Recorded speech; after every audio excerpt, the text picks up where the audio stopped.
I'm sold on the auto attack idea, so I might give that a shot. Try Li Ming. She's fun, man. Let's go to game number 2. Check out our battleground between our teams. It's going to be Towers of Doom. Team Liquid gets a map choice as Team Good Guys elect to take first pick. Map choice and Liquid with another big map, so globals will reign supreme here once again. It's also another map where we can see Leoric for the solo lane, probably in the battle against Dehaka. ETC could be an early pick here if he's not banned out.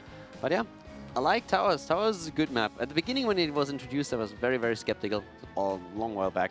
But it has really won me over. It's very enjoyable usually to have Towers games. Now, normally when we go into Towers of Doom, one of the first things we spit out is Vikings gameplay possibly coming your way. For the last couple of weeks, we actually haven't seen too much Vikings, partially because it's been banned, but it seems like Team Liquid are making an effort not to pull them out as much. Yeah, I think it's going to be one of those strategies where they will play Vikings if the situation really works in their favor, where they are saying, yes, this is a draft where we can play them, but you are completely correct. It feels more and more as if they are actively trying to play Vikings less and make it more of a trump card than just a staple. Abathur will not be available. Team Good Guys open up with a ban on him. Team Liquid answer back with an ETC. So already starting to eliminate some of the global heroes that can have an impact on the game. Question, of course, is immediately how the Good Guys are going to react to it. Are they jumping into Dehaka? Are they completely ignoring it for now?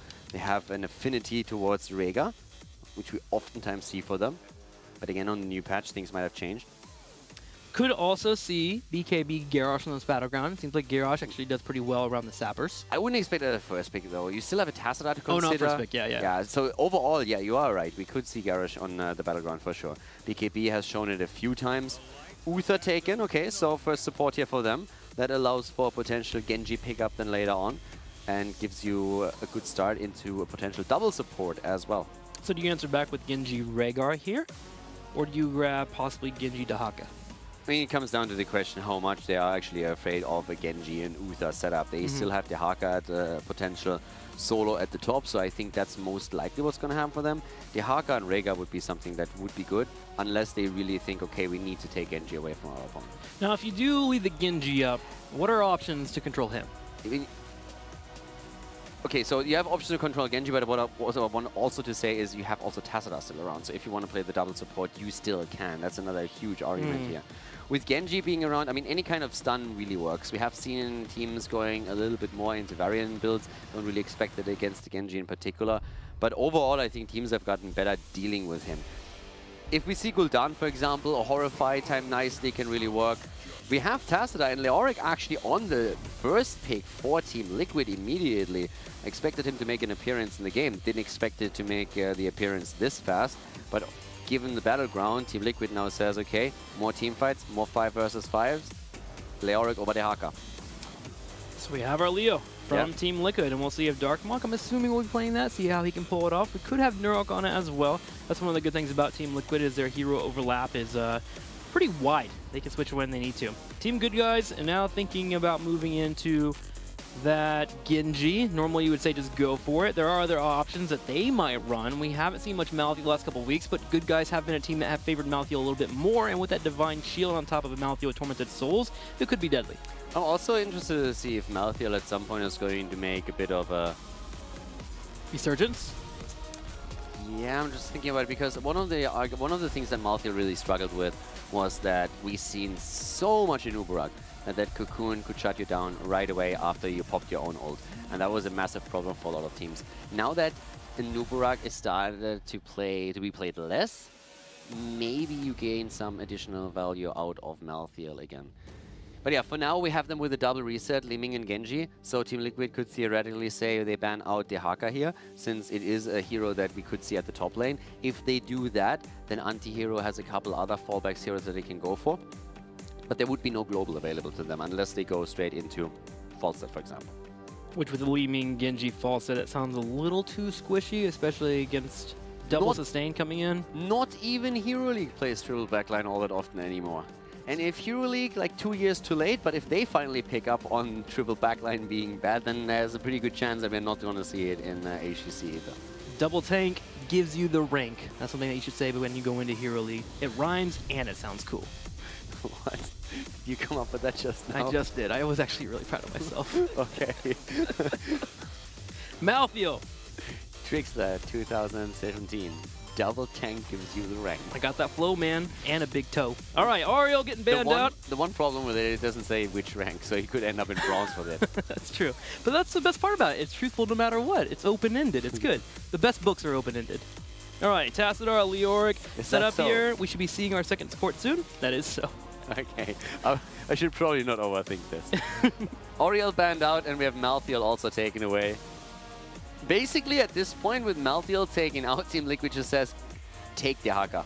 Yeah. We want you to take the Haka. The Haka into Leoric. We've seen on in the last map, last map, we've seen how Leoric was winning the matchup against the Haka and starting to push it in really heavily. So I feel this is exactly what they would like here. For the rest of the setup, we have now Rhaegar taken and Muradin. So that looks more and more as if we're going to see that Vala play once again. With Li Ming and Genji already chosen for the good guys, it's highly unlikely that they are heading into Vala now too. We are probably going to see a main tank plus maybe the Haka or another top laner.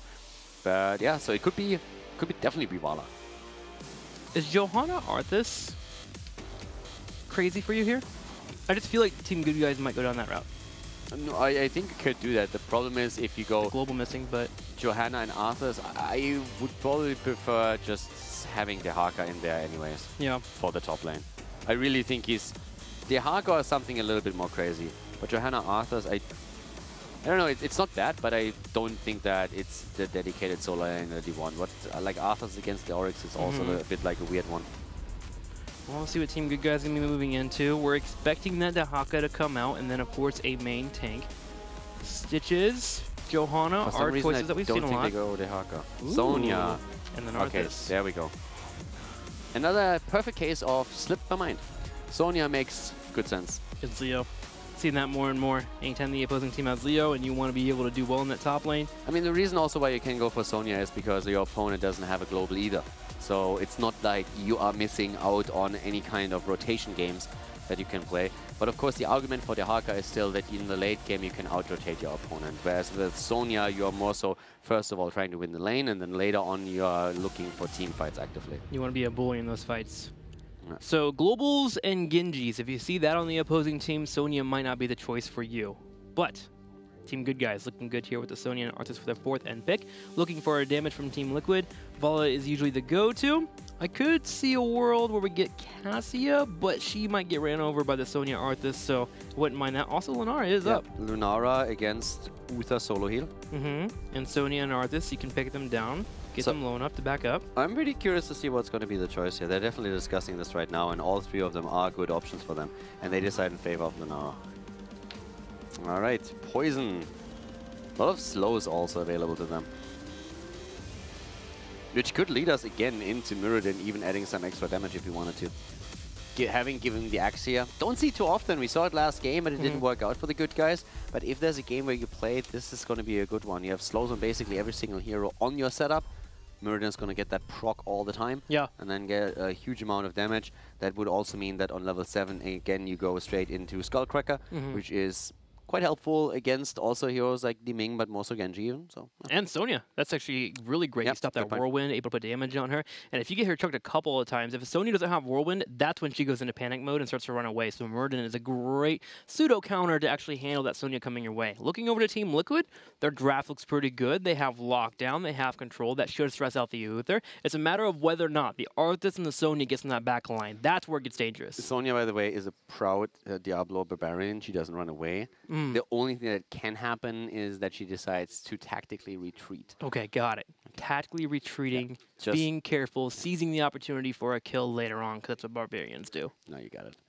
Caldor's got it here. The lore coming in on HGC. It's not the lore most people expect, but it's the lore that you're getting today. Let's move to the Towers of Doom here. Game number 2. It's Team Liquid is ahead. That's right. Here we go. Game number 2, and we have to the left HGC with Kronos on Uther, BKB on the main tank with Arthas. Xay this time on the damage in the back line. He plays Li Ming with anti-hero on Genji, and that puts Raid Boss on Sonya. Interesting. Some adjustments happening again for Team Good Guys. On the right side, Team Liquid. Darkmok is going to be a Leoric player. Splinter on Rhaegar. Hasselhoffs is your Lunara. Blumby playing Muradin. And Nurok will play Tassadar. Darkmog on Leo. So let's see how that's going to work out for them up at that top lane in particular, but also later in these team fights that we've been highlighting so much. Consume Vitality as the level 1 talent. We have double block, by the way, taken for the blue team. One's for Arthas and one for Sonya. Poke coming out already. Gonna have an orb flung to the middle. Nothing too amazing should be happening here for either of our teams. Kill potential a little bit low for Team Liquid unless we get a Storm Bolt into a Rhaegar Bright with Lunara damage, but with Sonya going to the top, we should see them split up. We need a Pocahontas skin fully made. Okay. For the poke. You should just start like weekly emails of all the skin ideas that you have. You have so many ideas. You're so brilliant. It's the worst pun in the universe, but I absolutely love it. Pocahontas. Leaving there's an idea for you.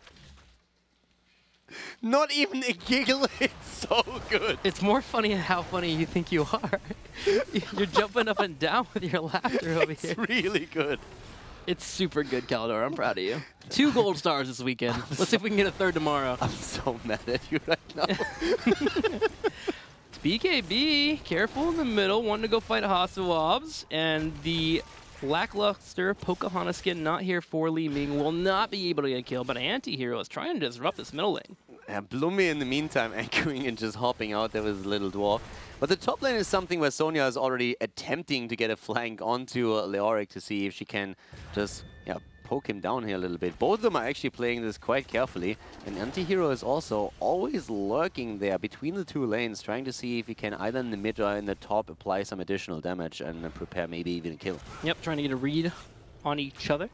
So far, Sonya and Leor clear up the top. Here is a nade on the Sapphiros in the bottom right. Anti comes over the side, and Rhaegar is the target. Splendor is destroyed. Yeah, Splinter is down. It was a good kill and also perfect timing, of course. With 10 seconds on Rhaegar, they can now make the plays for the altars. And that's exactly what we're seeing. Because Genji is moving to the top and he interrupts Leoric. That means that 2 of these altars should definitely go over to the good guys, and maybe even 3. There's the double channel already, and now they can make the play for the top. But Anti is in trouble. Has the cooldown, though, to move out once again. So that works out for him. And Hasawabs gets the channel through before the rest of the team can move over. Gets out and buys some time. It's going to be 36 to 32 in terms of shots for our teams. Team Good Guys with the lead, but feeling good after that kill.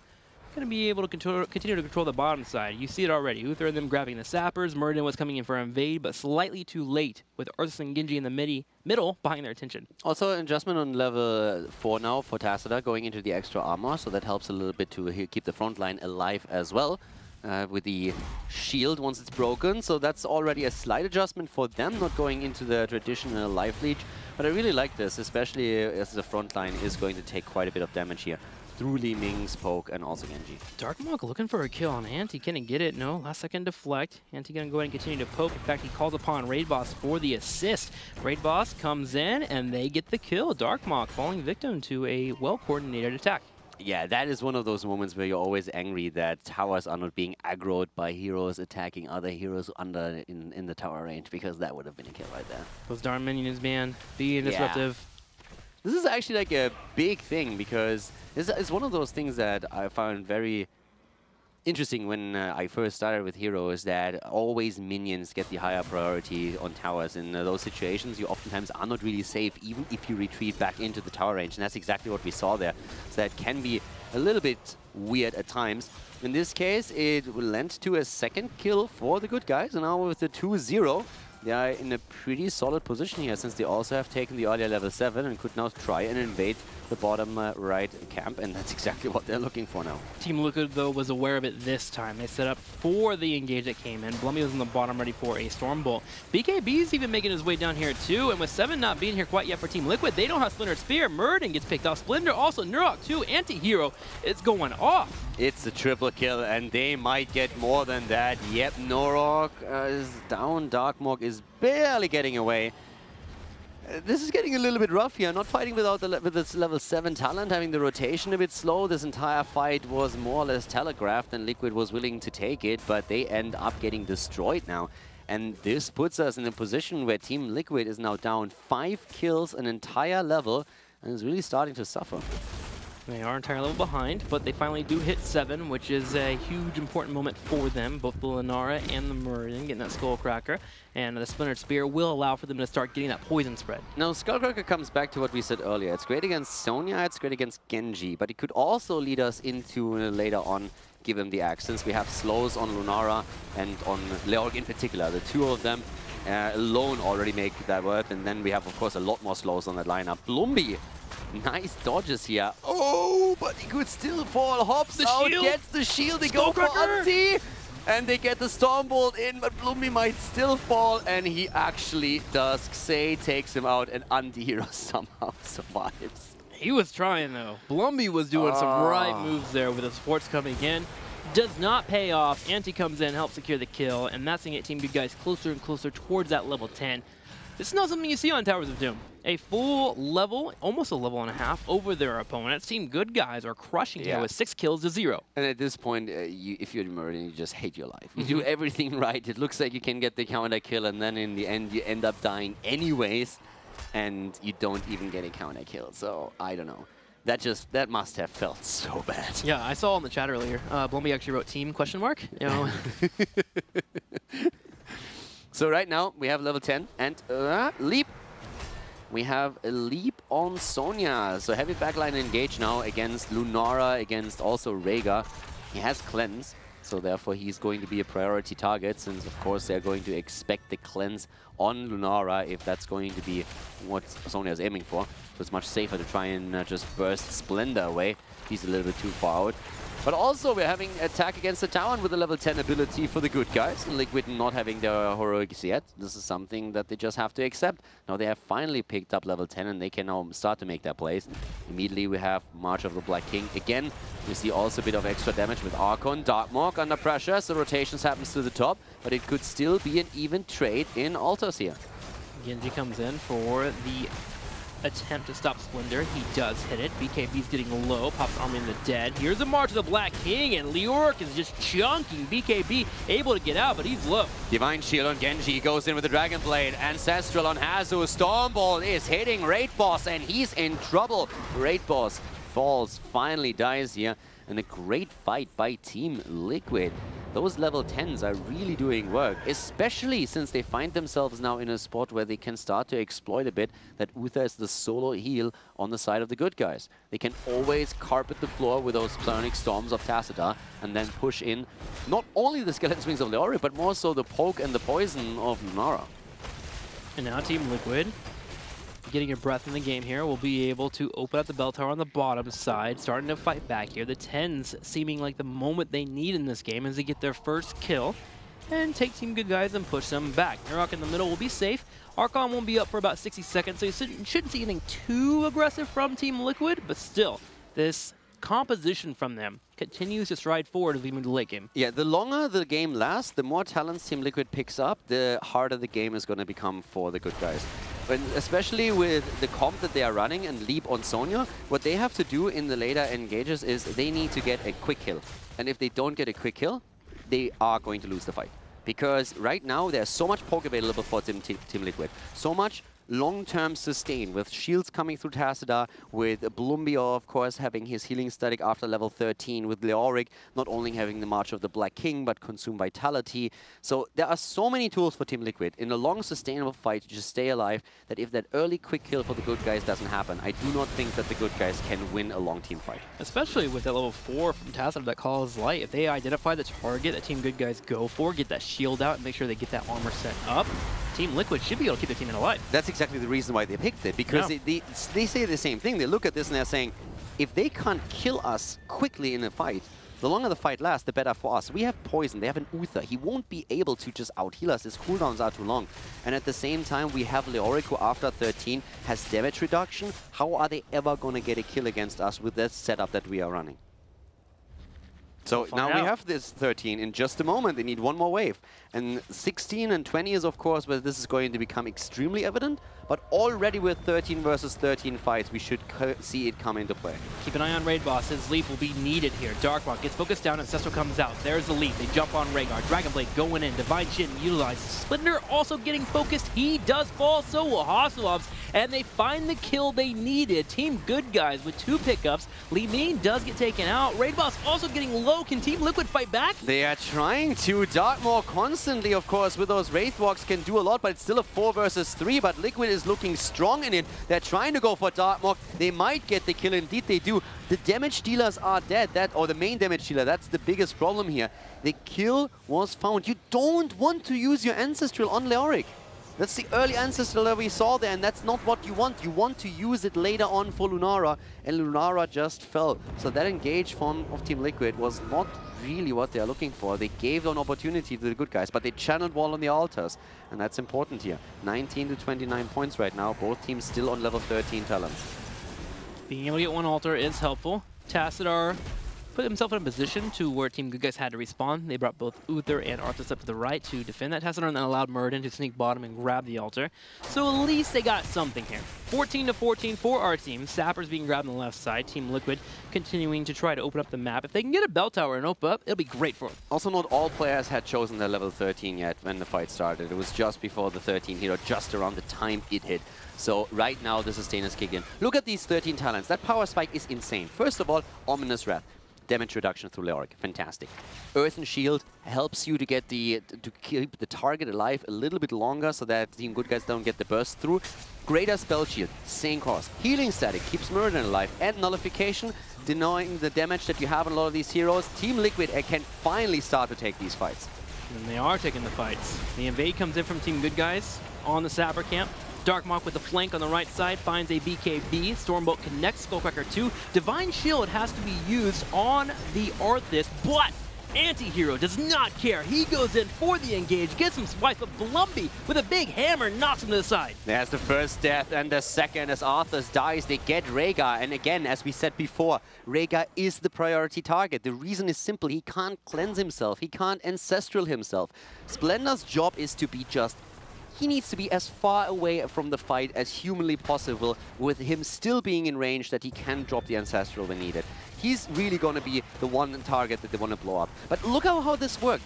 Once the Good Guys got the kill, they still couldn't follow anything up because of the damage reduction through Leoric, because of the poison damage, because of everything that was provided by the rest of Team Liquid here. So now Liquid is on 16 versus 16 talents. They're even slightly ahead. They currently keep even Blumby alive. Leoric isn't even here. He's all the way up at the top, getting value for the team.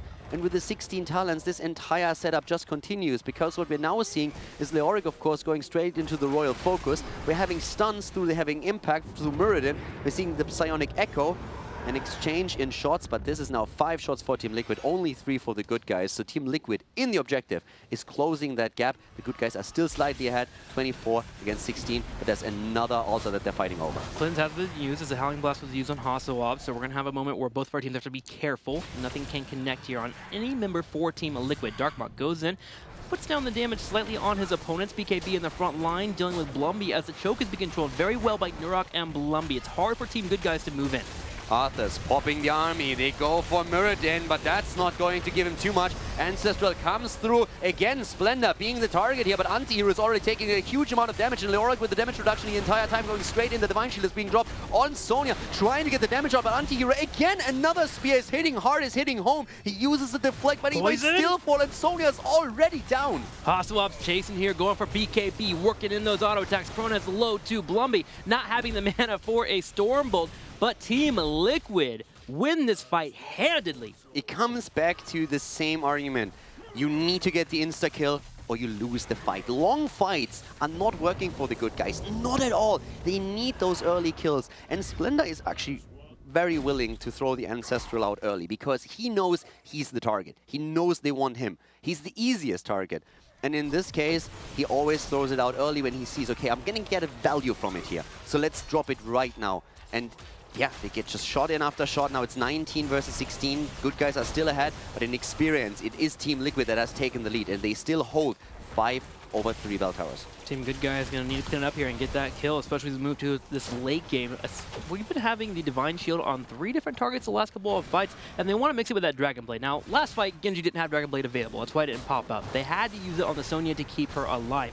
But one of the main issues they had is they had to leave jump into the Genji diving forward into Li Ming not able to follow up with that Illusionist. They need to be a little bit closer and more coordinated to get that kill on Rhaegar. Yep, Leoric is still at the top lane. This is a 4-man defense. So look how far behind Splendor is, how far he's in the back right now. For exactly that reason, there's always that raid boss flank with a leap, and this is why Splendor is just now saying, yeah, I'm not going to go nowhere near the front line. I'm not going to do anything. I'm sitting in the back. I'm the heal bot. I accept it. It's not the most fun position to be in. Darkmok nearly gets killed by Camp. I mean, somebody has to kill Darkmok. If it's going to be Sappers, it's going to be Sappers here. Darkmok controlling that top side, doing just fine. Team Liquid puts up a potential gank in the middle as Blumby holds down that bush, but no one stepping forward does not allow for him to do so. Nurok starting to clear out the minion waves, and we have one Alter spawning on the bottom side. Good spot here for Team Liquid if they can rotate down. TGG has done extremely well in the early game, but now in this later stage, as predicted, they have a rough time. They're doing a lot worse, and they have to try and find this kill. If they can bait out an early Ancestral because they sneak up on someone, that would be fantastic, because then they can really try and use their heroic abilities, use their resources to get that insta-kill. But already, Splendor, look how far behind he is. He's so far in the back. Nobody can get on him. He needs to find out where Sonya is, and he knows exactly about her positioning. Everybody else is scouting, and Splendor's just making sure that he's not in range. And that's exactly his job right now. And now it's all about the poke wars here between both of our teams. Zay with the Li Ming trying to do his best. Leoric already trying to zone. Swabs holding the left side. Blumby and Darkmok move in. Leo moving in again. Cool, that damage reduction on him already as we see BKB moving in from the side. The dance back and forth. Anti dives forward. Archon is popped. Here comes Raid Boss. They go for Tassadar. Tassadar immediately with the Ancestral, and he has it. Now kill. Divine Shield comes out on Genji as he's trying to commit completely to the fight, but Raid Boss is already low. And Say again trying to get one combo off after another, but Leoric commits with the Drain Hope. Nearly gets the kill. Raid Boss on the run. Blumby jumps after them. Hazobs with the flank, trying to get the poison in. And the entire time, one storm after another, the slow hits hard as Blumby wants the kill. BKB moves out, gets healed. Nobody dies. The good guys survive, all of them, at least for now, even saving Uther. It's Leoric that falls to Genji, but the channel should still go to Team Liquid. Team Liquid being healthy after that fight, grabbing the altar, 5 shots come off, and they will grab the lead for the first time in this game here, 16-12 over the good guys. How did they survive? Barely getting away. Wave of light, man. Just clearing it out and retreating. I mean, sometimes you have to give things up, and they did. Yeah, they pushed them back, and they got the altar, so Team Liquid got everything they wanted here. If you lose a hero, you want to lose Leoric. He's the one that's going to be back the fastest. But that was still pretty crazy to see that the good guys could have lost 5 heroes there. Team Liquid holding them in the corner, making sure to keep them at bay. Want to go for the Sapper. They find a Muradin, so Team Good Guys answer back. Good for them. They can clear out this wave now and keep the Sappers away. Anti even diving forward, trying to put pressure on Hasuabs. Ancestral Healing will be available in 15 seconds. Team Good Guys trying to find the one opportunity here to get more kills, and they take out Leoric again. Yeah, March of the Black King keeps him alive a bit longer, and his Wraith Walk, he reduced the damage again significantly, but not enough to keep himself alive. 2 heroes are down. Leoric is going to be back soon. A camp is taken. And in the meantime, the top lane is pushing heavily. There's a huge wave that is currently taking the bell tower down. Might not quite succeed, but it has it low enough so that they can easily push that back later. Now the teams are hitting 20 roughly around the same time. We have both of them 19.5. In terms of kills, it's 13 against 5. Great move by the good guys now to go for the boss. Might be able to make that play, but Liquid seems to be eager to actually fight for it even. Darkmok, well, is he moving out? Yeah. He gets up. Barely. Just barely there. I can see why they might have wanted to move in there without the Muradin. Too difficult. You don't have the control. It's so close now. 12 points against 12 points. Good guys hit 20 first. But we're going to see the same happening for Team Liquid in just a few seconds. Yep, the run bottom here. A few minions to pick up, some in the middle as well. There it is, the 20 pops in. Now, there is a play Team Liquid can make. They have 20 seconds before these altars activate. They have a top bell tower that can be cleaned up. They could move in for Sappers. They could even put Leoric up there. Team Good Guys should be aware of this, but they put Genji in the bottom to stop that push from coming in, which allows Leo to push that entire wave forward and get that bell tower lower. And also, now we have actually Rhaegar going in. Rewind on Rhaegar. Have a bit of an additional speed for... oh, there's the slow. And they're going in. area effect damage is exactly what they want. Carpeting once again the entire area with Storms. BKB taking damage. Raid was lower. Merlin is moving in. So is Leoric. And we have Blumby taking a lot of damage. Genji already with the Dragon Blade trying to make his move here. Has the Divine Shield. Can he go for the kill? The Infinite Dragon Blade is keeping up here, and he's still alive and healthy, keeping up with the slashing. Darkmonk lower and lower. Splinter getting picked on the right side. Finally is about to fall here as Anti finally gets a kill. Blumby jumps in, looks at Anti-Hero. The Archon continuing to shred. Anti falls. Raid Boss getting lower and lower. Zay retreating, but it's not enough. The entire time, Raid Boss gets hammered into the ground by Leoric's Mace, and Leo with the damage reduction is doing so much for the team right now. Zay! Nurok He gets also dead, dying. Everyone, it's 3 heroes dying on each side. We're seeing Hazobs moving in deep, tries to get Liming, doesn't get the kill. Blumby versus BKB. BKB on the wrong side of the map though, and Blumby is gonna get this one eventually. BKB is gonna fall. Arthas is dead, and this is the channel on the left side in favor of Team Liquid. 4 points on the core as the good guys lost both altars and are still down for another 30 seconds. The fort is low in the middle, fort low on top. Darkmonk coming in to help out. Still 20 seconds before we have Sonya and Genji on the field. Team Liquid, they're in a prime spot to open up the map. They only need 4 more shots to take this game here, so they need to put themselves in a spot where they have the complete control and keep Team Good Guys pinched down. And they're doing just that. Get the middle, look to the top, and work on that bell tower too. 2 minutes and 30 seconds until the boss is back up in the game. But with them taking the mid and the top, they can now also take the top camp. And once the mercenaries pressure through the lane, that's of course opening up opportunities at the bottom of the map again. But it's likely that this is going to be decided in another team fight. And right now, the blue team might have more kills, 16 to 10. But it's really those late game kills that matter the most. And this is where Liquid has started to excel. Watching right now the Sappers, there's a play that can be made here by Team Liquid. They get the Sappers on the bottom pushing in, they can work on the top as well. And then the moment that one is defended, particularly the bottom side, they can go for that boss play, which will be spawning pretty soon. Team Liquid does scout out their opponents. They see that Team Good Guys are grabbing their Sappers on their left. Leoric is moving in. Team fights in close quarters are actually good for Darkmonk in particular, but they need to be careful about that leap and the follow-up.